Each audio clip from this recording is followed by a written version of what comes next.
करा सुरू करा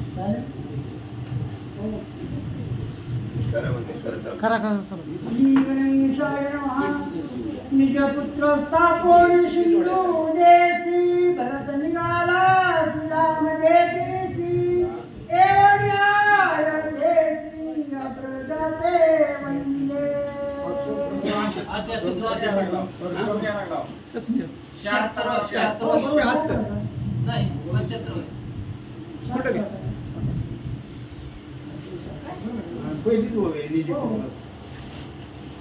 घ्या डबल घ्या पहिली ओळी 76 होती ग्रंथात बदल आहे हो ग्रंथाचं नाही ग्रंथाचं नाही बरोबर आहे 77 आहे 76 झालं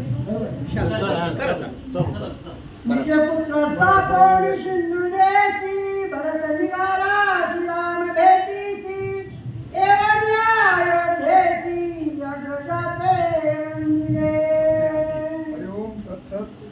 प्रथम गणपतीला नमस्कार करून सरस्वती मातेला नमस्कार करून सद्गुरु माऊलीला नमस्कार करून माता पित्याला नमस्कार करून तुम्हा संत श्रोत्याला नमस्कार करून पांडुरंग करून प्रथम नामानं दुसरे चरण संताचे त्यांच्या कृपादाने प्रतिदा विस्तारून बाबाजी सद्गुरु दासतुका शांतीब्रह्म एकनाथ महाराज आपल्या सद्गुरु जनार्दनाला शरण जाऊन आज रम्य रामायणातील आजच्या कथानकामध्ये भरताला प्रोग्राम करण्यात आलेला आहे आणि भरताने सिंधू देशावर आक्रमण करून तिथलं राज्य आपल्या ताब्यात घेऊन आपल्या मुलांना राज्याभिषेक करून भरत राजा असणारा अयोध्येला आलेला आहे. अयोध्येला आल्यानंतर आपले थोरले बंधू असणारे प्रभू रामचंद्र देवांचा देव असणारे ब्रह्ममूर्ती यांना नमस्कार केलेला आहे.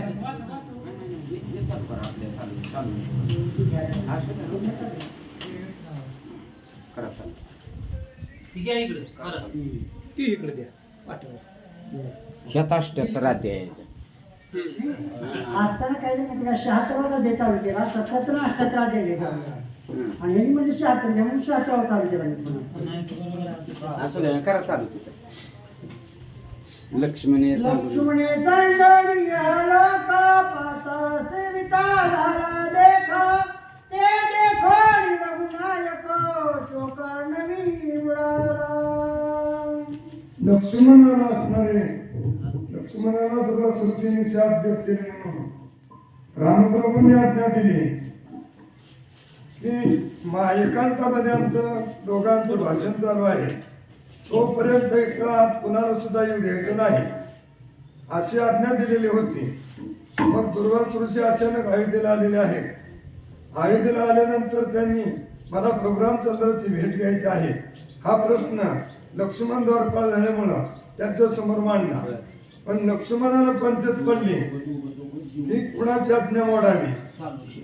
मग आज्ञा जर नाही पाळावी तर रामप्रभूला राग येईल आणि दुर्वासुरसेला थांबवावं तर ते दुर्वासुरशीमध्ये धगधगी लागणे तपश्चर्यांचं धगधगीत मेरू शाप देऊन ही सर्व अयोध्या नगरी जाळून भस्म करतील. मग मला एकट्याला मारलं तरी चालेल पण संपूर्ण ही प्रभू रामचंद्राची जी अयोध्या नगरी आहे ती सगळी वाचायला पाहिजे म्हणून लक्ष्मणाने आज्ञा मोडली आणि तुमच्याकडे भेटीला दुर्वासुमुनी आलेले आहेत अशी आज्ञा त्यांना आज्ञा दिली आणि बाहेर आले. मग त्यांचं भाषण झालं. पुढं रामाने सांगितले बाबा तू माझी आज्ञा मोडली त्यामुळे तुला देहांत प्राचित घ्यावे लागेल म्हणून लक्ष्मणानं देहांत प्राचित ठरल्याप्रमाणे घेतलं. लक्ष्मणाने शेष नारायणाचा अवतार कार्य पूर्ण संपवलं गेलं आणि निजधामाला निघून गेली. मग रामप्रभूला ते सहन होईना रामप्रभूला दुःख झालं. श्रीराम म्हणे लक्ष्मणा मज सांडले गेलासी गुण निधाना काय अपराध देखो म्हणा माझी निष्ठुर झालासी. प्रभू रामचंद्र रडू लागलेले आहेत आणि ते रडून असणारे म्हणू लागलेले आहे बाळा बाबा लक्ष्मण बाळा माझ्या हातून काय गुन्हा झाला मला सोडून एकाकी या निजधामाला निघून कसं काय गेला असं म्हणून रामप्रभू शोक करून गर्जना करू लागले. लक्ष्मणा काय मी चुकालो, कोण अपराध आचरलो, किंवा निष्ठुर बोलिलो, म्हणून रुसलासी सौमित्रा. लक्ष्मणा माझ्याकडून काय अपराध झाला तो मी निष्ठुरपणे तुला काय केला, कठीण काय बोललो, माझ्या हातून काय चुकलं, माझ्या हातून जे जे काय गोष्ट झालेली असेल म्हणून तू रागाला गेला काय, आणि रागाला जाऊन त्याचा मनामध्ये दोष माझा धरून मला सोडून निजधामाला लक्ष्मणा का निघून गेला. मज बरोबरी वनांतरी हिंडता श्रमलासी भारी, द्वादश वर्षे निरहारी अन्न उदक त्याजिले. काय लक्ष्मणा तुझ्या गुणाचं वर्णन करावं. राजा दशरथानं असणारे कैकेनं वर मागितल्या बरोबर वनाला जायला सांगितलं होतं एकट्याला, परंतु त्याच्या बरोबर असणारी सीता माता लक्ष्मण ही दोन्ही रामप्रभूची सेवा करण्यासाठी आलेले आहेत. त्या इंद्रजिताचं मरण, लग्न होऊन ब्रह्मचारी आणि 12 वर्ष निराहारी अशाच्या हातून त्या इंद्रजिताचं मरण आहे. म्हणून लक्ष्मणानं 12 वर्ष निराहारी राहून कठोर अशी रामप्रभूंची सेवा केली. म्हणून लक्ष्मणा रुसलाच ठीक आहे आणि मला सोडून निघून गेला. म्हणून कोपलासी वेल्ला सुमित्रेच्या लघु बाळा, आता सुमुख दाखवी एक वेळा मज दुःखिता देखोनी. मनामध्ये मी तुला जेवण कर म्हणून 12 वर्ष तू उपाशी राहून कठोर सेवा माझी केली म्हणून तुला राग आला, रुसला, आणि बाळा तू रुसला म्हणून माझ्यातनं चुकलं म्हणून मला सोडून ते मनामध्ये तू पश्चाताप धरून मला सोडून लक्ष्मणा का रे निघून गेला.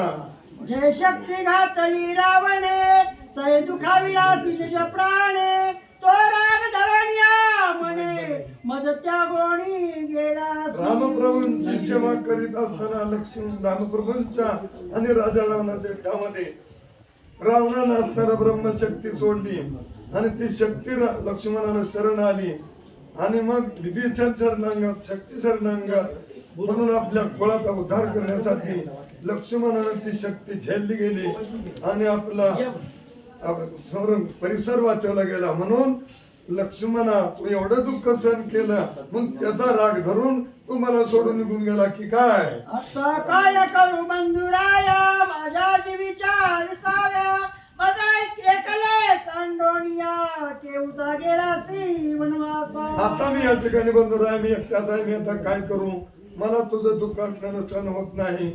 मग मला एक वेळ तरी काय कर, मला करमत नाही तुझ्याशिवाय लक्ष्मणा, म्हणून तू मला एक वेळ तरी लक्ष्मणा तोंड दाखव, बोल एकदा तरी मला तोंड दाखव असं म्हणून राम रडू लागले. जानकीने पंचवट केसी छैले म्हणून कोपलासी, या लागे निष्ठुर झालासी मजवरी बंधुराया. आणखीन एक लक्ष्मण असणारे त्या मारीच नावाच्या राक्षसानं मृगवेश धरला, सोनेरी हरिण त्याला शिस्तीनं मागितलं, त्याची असणारी मला कातड्याची चोळी करायची आहे, ती शिस्तीचा हट्ट पूर्ण करण्यासाठी तुला सेवेला असणारं शिस्तीचं ठेवून रक्षण कर म्हणून सांगून मी गेलो. तिकडं मारीचं असणारा रामप्रभूवर असणारा मरताना असणारा धाव लक्ष्मणा म्हणून वेगळा रामाचा आवाज काढला. त्यामुळं चित्तेत असताना तुला अभिशाप काहीतरी वाटतं ते शब्द बोलली गेली आणि त्या शब्दाचा राग धरून लक्ष्मणा तुम्हाला सोडून गेला रे बाळा, एकदा तरी मला तोंड दाखव. तुवा इंद्रजीत मारिला, त्रैलोक्यात आनंद झाला, तो तुरागे सांडोळी मजला, देवाच्या गोडी गेलासी. तो मारीत असणारा मारल्यामुळे सर्व सृष्टीला 33 कोटी देवाला आनंद झाला, सर्व ऋषी लोकांना आनंद झाला. पण लक्ष्मणा त्याचं तुला दुःख झालं त्याशी त्याच्या शब्दाचं, आणि तू मनामध्ये राग धरला की आणि मला सोडून गेला श्री बाळा, एकदा तरी लक्ष्मणा धाव आणि मला एकदा तोंड दाखव असं म्हणून राम रडू लागले. ऐसी श्रीरामाची करुणवाणी, तेने दुखे फुटे अवली, पक्षी तारा नभेची नयनी, अश्रूचे पूर लोटले. असं अशा प्रकारे देवांचा देव असणारा परमात्मा परमेश्वर रडू लागल्याबरोबर या पृथ्वीला असणारं त्याचं दुःख सहन होईना. पृथ्वी दुभंग होती की काय, वृक्ष वेली लत्ता सर्व हिंस पशु सगळे तृण पाषाण हे सगळं पंचमहाभूताचं हे विश्व आहे, सगळं विश्व ह्या रामप्रभूंची जी करुणा आहे, विलाप आहे, तो ऐकून सगळ्यांच्या डोळ्यातून पाणी येऊ लागलं. स्तब्ध येते जना, स्तब्ध सेना सैनिक प्रधान, कोणा काही नस्मरे जाण, लक्ष्मण वियोगे संपूर्ण अयोध्या नगरी असणारी स्तब्ध म्हणजे गप्प राहिली. प्रधान मंडळी गप्प राहिली, अयोध्या नगरी सगळी गप्प राहिली. लक्ष्मणाचा वियोग आहे. रामप्रभूला एकट्याला झाला असं नाही, त्या अयोध्येतील पूर्ण असणाऱ्या रामभक्त राममंडळीला सर्वांना दुःख झालेलं आहे. श्रीराम म्हणे गुरुसी आणि मंत्रिया समस्तासी, आजी अभिषेक करतासी अयोध्येच्या पैकीचे. रामप्रभूने तो विलाप सांगविना. रामप्रभूने आपल्या गुरु व सिद्धांना विनंती केली, नमस्कार केला आणि सांगितलं की गुरु महाराज, आज माझा राजावरचा राजीनामा घ्या आणि या अयोध्येच्या राजगादीवर भारताला राज्याभिषेक करावा असे रामप्रभूंनी गुरु व सिद्धांना आज्ञा दिली. भरताच्या राज्य बैसवणी मी करीने थोडी गमना, जेणे मार्गे लक्ष्मण गेला असेल ते ठाई. गुरुवरे महाराज लक्ष्मण भरताला असणाऱ्या अयोध्येच्या राज्याचा राज्याभिषेक करून त्याच्या ताब्यामध्ये राज्य अयोध्येचे दिल्यानंतर मी असणाऱ्या अयोध्येच्या नगरीच्या संकटातून ऋणातून मुक्त झालो. मग पुढं तर लक्ष्मण ज्या मार्गाने विजयनामाला निघून गेले, त्या लक्ष्मणाला शोधण्यासाठी मी त्या वाटेने जाऊन लक्ष्मणाच्या सोबत जाईन. लक्ष्मणाला जोडी माझे प्राण, सर्वतन रात्री निश्चय जाण, ऐशे त्वरी समाज भरतेशी पुरुषपत झाले. गुरु महाराज लक्ष्मणा वाचून माझा जो प्राण आहे तो यथकिंचित एक क्षण देखील या आता राहू शकत नाही. हे रामप्रभूचं वाक्य सर्व अयोध्येतल्या नगरीने ऐकल्यानंतर सर्व लोकांना दुःख होऊन सर्वांच्या डोळ्यातून गळगळत पाणी वाहू लागलं. मूर्छित झाले सभालोक, मूर्छित भरत झाला देख, या उपरी सावधान नावेक, होऊन ठेला ते समयी. हे रामप्रभूंचे भाषण ऐकून सर्व अयोध्या नगरी मूर्तीत पडली. भरताने माझे रामप्रभू जाणार आहेत हे शब्द ऐकल्याबरोबर भरतासहित अयोध्या नगरी ऋषीमुनी संत सर मंडळी मूर्छित पडलेली आहेत त्यावेळेला.